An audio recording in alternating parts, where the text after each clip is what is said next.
was an inquisitive child, and I like to take things apart or understand how they worked. And I don't know, I like to look at things, but I don't think I knew I was going to be a scientist. So yeah, I think that just came later in school.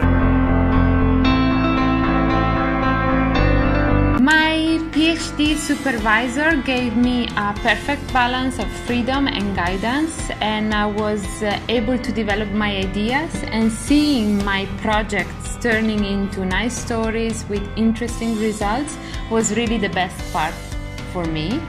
On the other hand, doing science is frustrating, so sometimes, or better often, things do not work or do not make sense, and it feels like you have hit a brick wall.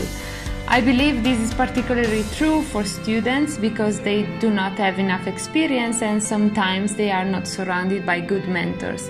But it's important to say that failing is part of the learning process, and without it, there is no real progress.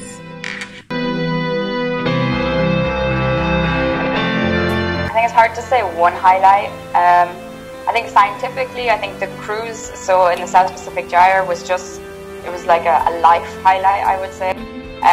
It's just amazing to be able to do something like that, to go somewhere where no one has been, to sample, I don't know, marine sediment that no one has ever touched. That's just, it's not something everyday person can do, but if you're super lucky and you're at a great institute, you get that chance, which is just amazing.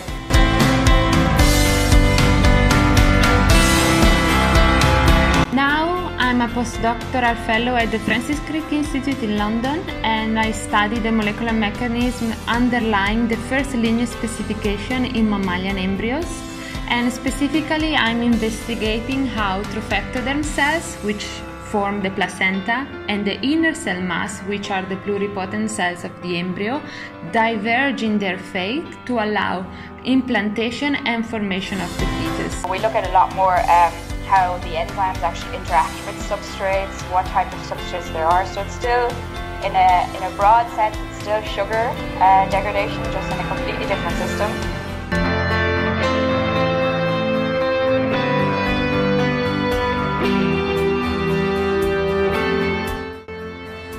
So what I've learned during my PhD is that science is perseverance. So nature is complex and difficult to understand, so my advice is not to get discouraged if experiments do not work or if they don't fit to your hypothesis.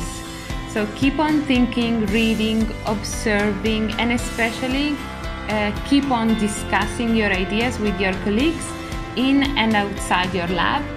And being open-minded, I think, is essential for a scientist.